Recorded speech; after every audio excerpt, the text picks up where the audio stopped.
और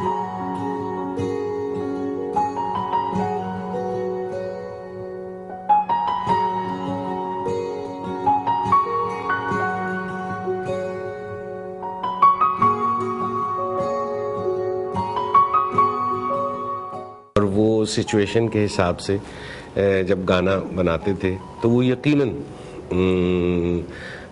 जो फिल्में मैंने देखी हैं उनमें बहुत यानी वसूख से ये कह सकता हूँ कि जो आर्टिस्ट थे उनकी परफॉर्मेंस जो है वो क्रेडिबल हो जाती है। 92 या 3 की बात है, शहनाई का एक पीस था, तो उस वक्त तक ये चीज़ें नापैद होती जा रही थी। तो बज़मी साहब ने लाहौर में वो साफ साफ कह दिया कि शहनाई चाहिए, मैं नहीं करूँगा ये बगैर शहनाई के। तो कहने लगे बज़मी साहब शहनाई वाला तो कोई नहीं, कहने लगे जाओ रंगी खान को ढूंढ के लाओ।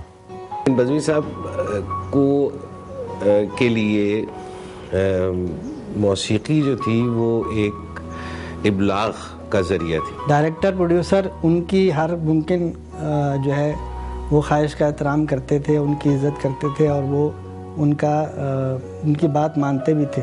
तो कहने लगे उन्होंने तो काम छोड़ दिया, पता नहीं अब वो कहाँ होंगे और कहाँ से ढूंढे।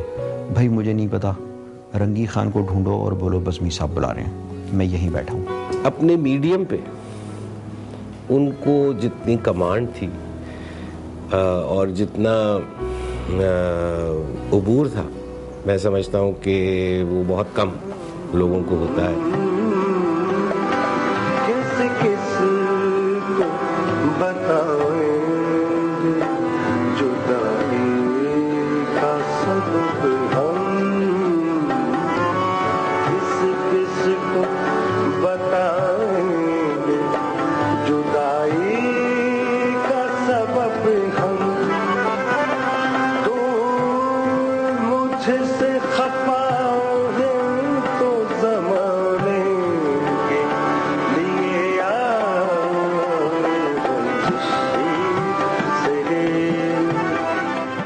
मगर कुछ स्ट्राइक चल रही थी, कोई वो उन्होंने आर्टिस्टों ने कुछ बज़मी साहब के ख़िलाफ़ कोई एक्शन लिया हुआ था, तो उन्होंने कहा ठीक है नहीं आते तो ना आए, मैं इनसे गवा लेता हूँ।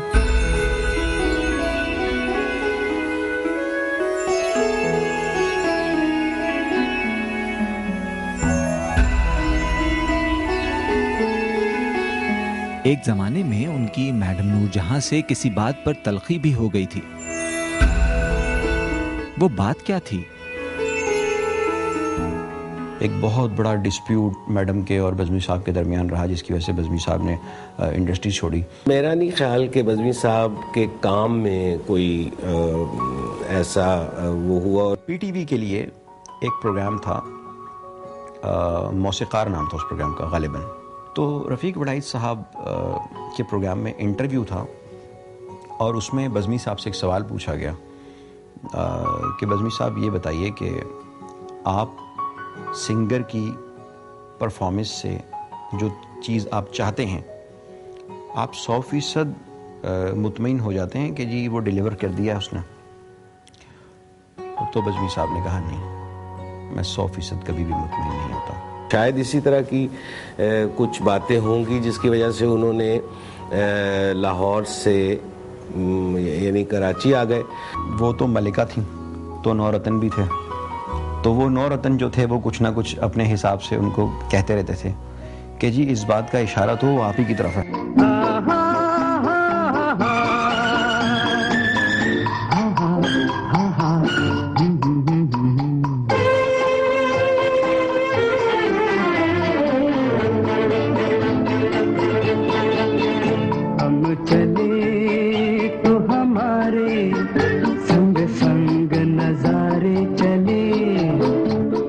साहब ने मुझे खुद बताया वो गाना है साजना रे, नागमणि का गाना था।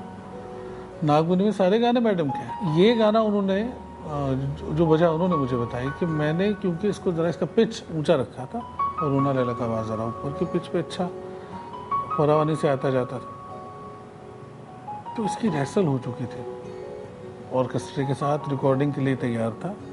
सिर्फ रोना रेना को आना था और वो गाना रिकॉर्ड होना था। मैडम आ गए। यार लोगों ने मैडम को कहा कि जी लो, कहते तोड़े वाली सीधा सीधा तोनू ही मारा तीर बज़मी साहब ने। बज़मी साहब के कहने के मुताबिक उन्होंने कहा कि भाई आखिर ऐसी कौन सी चीज़ बना ली है जो मुझसे नहीं गाई जाएगी, आखिर मुझे सुनाओ तो, बना क्या लिया आखिर ऐसा। तो मैंने उनको बड़े प्यार से, बड़े सलीके से भी, नरमी से भी, सख्ती से कि आपके लिए नहीं बनाया तो आपसे नहीं गवाना है। मैडम ने जनाब सिंगर एसोसिएशन में इजलास तलब कर लिया और वो स्ट्राइक कॉल हो गई। जब वो ये बताते थे कि जी उर्दू फिल्में जो है, उर्दू ज़बान में फिल्में बननी जो है वो बंद हो गई हैं, लिहाजा उनकी लाहौर की फिल्म इंडस्ट्री को अब ज़रूरत नहीं। उन्होंने कहा आप ना गवाएं, मुझे सुना तो दे। सुन तो सकती हूँ। तो फिर कहते हैं कि मैंने उनको कहा अच्छा सुन लो, ऑर्केस्ट्रा के साथ वो गाना चला एक दफ़ा, फिर कहते हैं एक दफ़ा और सुना दो, और इस तरह करके को 2, 3 या 4 दफ़ा उन्होंने सुना। तो फिर बज़मी साहब से रिक्वेस्ट की कि एक दफ़ा मुझे ये गा लेने दो, धुन मुझे बहुत पसंद है। बज़मी साहब ने जब स्ट्राइक देखी, इंडस्ट्री में काम बंद हो गया, तो वो बड़े सेंसिटिव आदमी थे। उन्होंने अपना सामान उठाया और वो कराची शिफ्ट हो गए। वो ही 2-3 टेक्स में उन्होंने गाना गाया, चली गई, और वही गाना फिल्म के लिए बज़मी साहब ने रख लिया। गाना जिस तरह से मैडम ने गाया है वो लगता है कि बस इससे अच्छा शायद आप कोई नहीं गा सकता। फिर वहाँ से एक डेलीगेशन आया बज़मी साहब को मनाने के लिए, मगर फिर बज़मी साहब नहीं गए। फिर मैडम ने उनको कॉल भी की कि मैं तो मजाक कर रही थी, तो बज़मी साहब ने कहा नहीं, इंडस्ट्री में मेरी वजह से स्ट्राइक हो गई, अब मेरा आना नामुमकिन है, मैं नहीं आऊँगा। बज़मी साहब से उनका थोड़ा सा जो इख्तलाफ का वाक़या है, उसमें जो उसको ख़त्म करने में भी उन्हीं की तरफ से पहले। जब वो यहाँ कराची आए तो बेशुमार काम किया यहाँ पे भी आके, और टेलीविज़न के लिए भी किया। मैं उस वक़्त एक इदारे में काम करता था जो म्यूज़िक पब्लिशिंग का था, तो हमारे लिए, हमारे इदारे के लिए उन्होंने बेशुमार काम किया।